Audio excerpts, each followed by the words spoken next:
Hello, నేను మిస్ఎస్ రావు.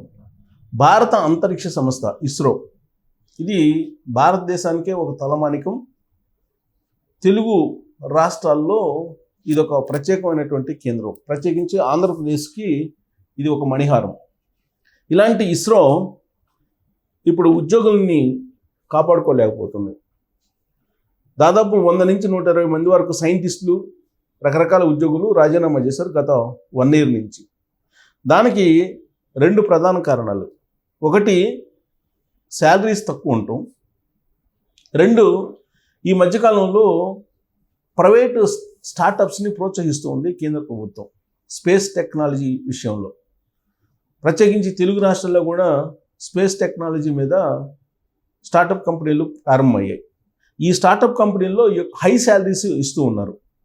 ఆ కారణం చేత ఇస్రోకి రాజీనామాలు చేసేసి ప్రైవేట్ కంపెనీల్లో చేరిపోతున్నటువంటి వాళ్ళ సంఖ్య పెరుగుతోంది. దీంతో ఇప్పటివరకు ఇస్రోకు ఉన్నటువంటి ప్రతిష్టాత్మకమైనటువంటి పేరు ఏదైతే ఉందో అది క్రమంగా మసకబారేటువంటి ప్రమాదం ఉంది. గగనయాన్, చంద్రయాన్ లాంటి వాటిని ఇస్రో ప్రయోగించి సక్సెస్ఫుల్గా నిలిచింది. కానీ ఇవాళ పరిస్థితి దానికి భిన్నమైనటువంటి వాతావరణం ఉంది. ఈ పరిస్థితి నుంచి అధిగమించేదానికి 2 ఒకటి, శాలరీస్ అన్నా పెంచాలి. 2, స్టార్టప్ కంపెనీలన్నా కంట్రోల్ చేయాలి. స్టార్టప్ కంపెనీస్ని కంట్రోల్ చేసే పరిస్థితి లేదు. ఎందుకంటే కేంద్ర ప్రభుత్వం అలాగే రాష్ట్ర ప్రభుత్వాలు ప్రైవేటు రంగాల్ని ప్రోత్సహిస్తూ ఉన్నాయి. ఈ క్రమంలో మేక్ ఇన్ ఇండియా కార్యక్రమం వచ్చేస్తుంది. దాంట్లో స్పేస్ కూడా ఉంది. అందుకే ఇప్పుడు ఇస్రో కూడా స్పేస్ టెక్నాలజీ కూడా రాబోయేటువంటి రోజుల్లో ప్రైవేట్ పరం కాబోతుంది. ఉదాహరణకు హైదరాబాద్కు సంబంధించినటువంటి స్కై రూట్ అనేటువంటి సంస్థ ఇవాళ అంటే శనివారం రోజున ఇస్రో నుంచి ఒక రాకెట్ని పంపించింది. కౌంట్ డౌన్ కూడా స్టార్ట్ అయింది రాకెట్కి. అంటే ప్రైవేటు సంస్థలు ఇప్పుడు స్పేస్ను కూడా ఆక్యుపై చేస్తూ ఉన్నాయి. ఆ కారణం చేత ఇస్రో వెనకబడిపోతుంది. ప్రభుత్వ రంగ సంస్థలు మూలన పడుతున్నాయి అనేటువంటిది చాలా కాలం నుంచి వినిపిస్తుంది. ఉదాహరణకి మనం చూస్తే మనందరికీ బాగా తెలిసినటువంటి పరిచయం ఉన్నటువంటి దూరదర్శన్ కానీ, లేదంటే డిడి న్యూస్ ఛానల్స్ కానీ, గవర్నమెంట్ నిర్వహించేటువంటి ఛానల్స్ దూరదర్శన్, ఇలాంటివన్నీ కూడా తెరమరుగైపోతున్నాయి.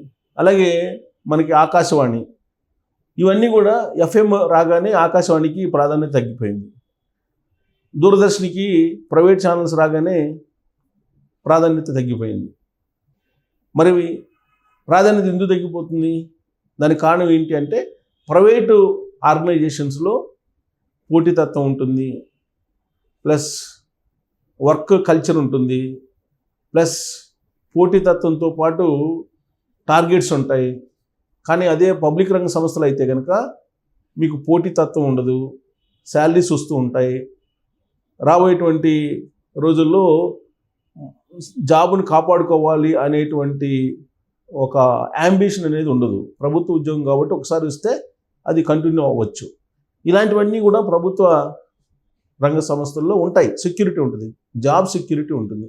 ఒకసారి జాబ్ సెక్యూరిటీ ఉంటుంది కాబట్టి ఆటోమేటిక్గా క్రియేటివిటీ అనేది పెద్దగా ఉండకపోవచ్చు, ఉండే అవకాశం లేదు. అందుకే బహుశా ప్రభుత్వ రంగ సంస్థలు వెనకబడ్డాయి. ఇప్పుడు బిఎస్ఎన్ఎల్ ఉంది, ప్రతిష్టాత్మకమైన సంస్థ బిఎస్ఎన్ఎల్.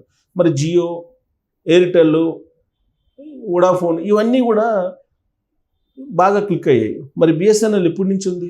మరి ఎందుకు వాటితో పోటీ పడలేకపోతుంది? ఇలాంటివన్నీ కూడా ఎల్ఐసి ఉంది, ఒక పెద్ద ఇన్సూరెన్స్ బీమా సంస్థ.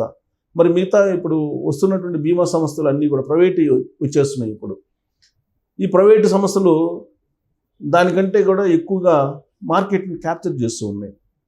ఇలా చెప్పుకుంటూ పోతే అనేక ప్రభుత్వ రంగ సంస్థల కంటే కూడా ప్రైవేట్ రంగ సంస్థలు చాలా వేగంగా అభివృద్ధి చెందుతున్నాయి. ఇప్పుడు స్పేస్ వరకు వచ్చేసింది ఆ పోకడ. అలాంటి ఒరవడి స్పేస్ వరకు వచ్చింది, స్పేస్ టెక్నాలజీ వరకు. ఇప్పటివరకు స్పేస్ వరకు రాలా, ఇప్పుడు స్పేస్ వరకు వచ్చేసింది. స్పేస్ని కూడా ఆక్యుపై చేసేటువంటి అవకాశం ఉంది.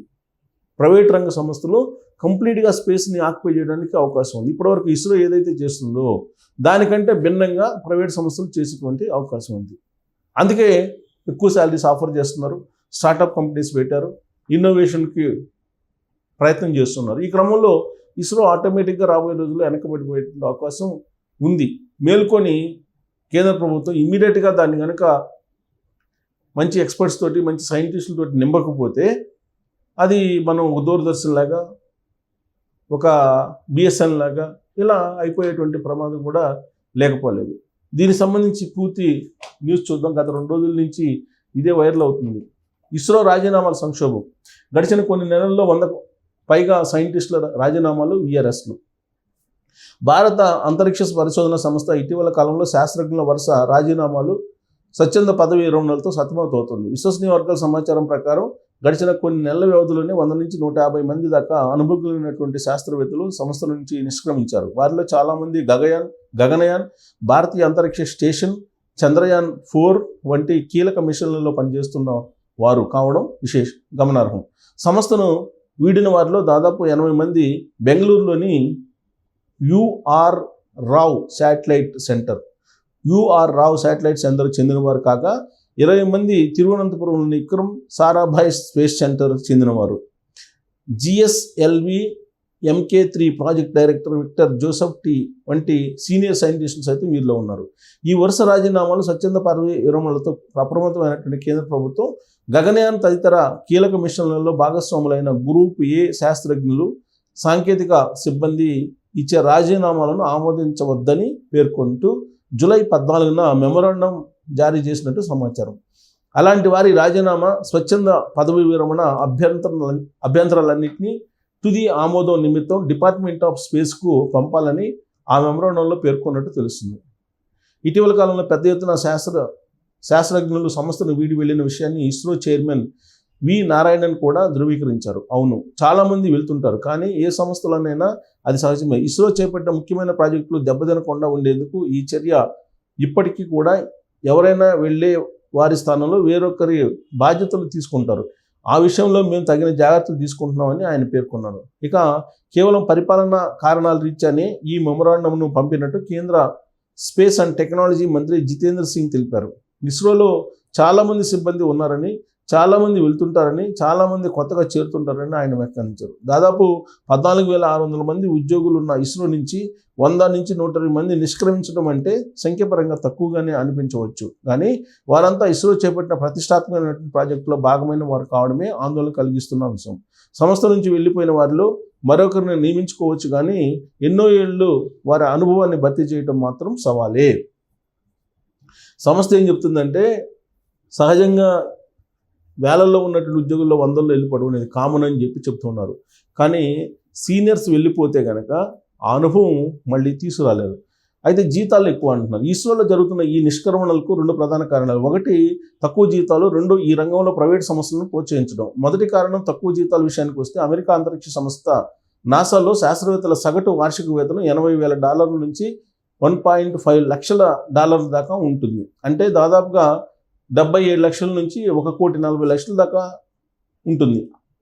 అదే ఇస్రోలో సీనియర్ సైంటిస్టుల జీతాలు సైతం సగటు సీనియర్ సాఫ్ట్వేర్ ఇంజనీర్ల వేతనాల కన్నా తక్కువగానే ఉంటున్నాయి. దిగ్గజ టెక్నాలజీ సంస్థల్లో సగటు వార్షిక వేతనాలు 20 లక్షల నుంచి 30 లక్షలకు పైగా ఉండగా, ఇస్రోలో పే స్కేల్స్ వాటితో పోలిస్తే చాలా తక్కువగా ఉంటున్నాయి. ఇస్రో మాజీ చీఫ్ ఎస్ సోమనాథ్, ప్రస్తుత చీఫ్ వి నారాయణన్ వంటి డిస్టింగ్విష్డ్ సైంటిస్టులకు అత్యధికంగా నెలకు 2,24,000 జీతం వస్తుంది. ఇంత తక్కువ జీతాల కారణంగానే చాలామంది ఐఐటీఎల్లో ఇస్రోలో చేరడానికి ఇష్టపడలేదని, 1% కంటే తక్కువ మంది ఐఐటీఎల్లో ఇస్రోలో చేరుతున్నారని ఎస్ సోమనాథ్ గతంలో ఒకసారి వ్యాఖ్యానించారు. పరిస్థితి ఇలా ఉన్న సమయంలో ఇండియన్ స్పేస్ పాలసీ 2023 పేరట ప్రభుత్వం ప్రైవేట్ రంగంలో అంతరిక్ష పరిశోధనలకు తలుపులు బార్లా తెరిచింది. దీంతో దేశంలో దాదాపు 400 దాకా కొత్త స్పేస్ స్టార్టప్లు వచ్చాయి. సీనియర్ శాస్త్రజ్ఞులకు ఒకసారిగా గిరాకీ పెరిగిపోయింది. ఆయా ప్రైవేట్ సంస్థలు పెద్ద ఎత్తున అత్యంత ఆకర్షణీయమైన వేతనాలు ఆఫర్ చేస్తుండడంతో, భాగస్వామ్య సంస్థ కూడా ఇస్తుండడంతో చాలామంది శాస్త్రవేత్తలు రాజీనామా, స్వచ్ఛంద పదవి విరమణలో బాట పడుతున్నారు. ఇది కారణం. సో దాదాపు దేశవ్యాప్తంగా 400 స్టార్టప్ కంపెనీలు స్పేస్ టెక్నాలజీ మీద వర్క్ చేస్తున్నాయంట. సో వాళ్ళకి రిక్వైర్మెంట్ ఉంది. అందుకని ఈ సైంటిస్టులని అటువైపు ఆకర్షిస్తున్నారు కాబట్టి, పెద్ద పెద్ద శాలరీస్ ఉన్నాయి కాబట్టి అటువైపు వెళ్తున్నారు. సో సైంటిస్టుల కొరత, అనుభవజ్ఞులైనటువంటి సైంటిస్టుల కొరత అయితే ఇస్రోలో ఉంది అనేది నిజం. మరి దాన్ని భర్తీ చేయడానికి మెమోరాండం ఇచ్చి ఆ రాజీనామాలు ఆమోదించేంత వరకు మీరు ఉండండి అని చెప్పి కేంద్ర ప్రభుత్వం ఎంత ఆపినప్పటికీ వాళ్ళని రిస్ట్రిక్ట్ చేయలేరు. దానికి కారణం ఏంటంటే వాళ్ళకి ఉండేటువంటి అవకాశాలు వాళ్ళకు ఉన్నాయి. ఎక్కడ అవకాశాలు ఉంటే అక్కడికి వెళ్ళిపోతారు సైంటిస్టులు. సో కాబట్టి కేంద్ర ప్రభుత్వం ఇస్రోని కాపాడుతుందా, లేదంటే రాబోయే రోజుల్లో ప్రభుత్వ రంగ సంస్థలు ప్రైవేటైజేషన్ చేస్తూ ఉంటున్నారు కదా, ఆ జాబితాలో ఇస్రోని కూడా పెట్టేస్తారా అనే దాని మీద మీరు కామెంట్ చేయొచ్చు. Thank you.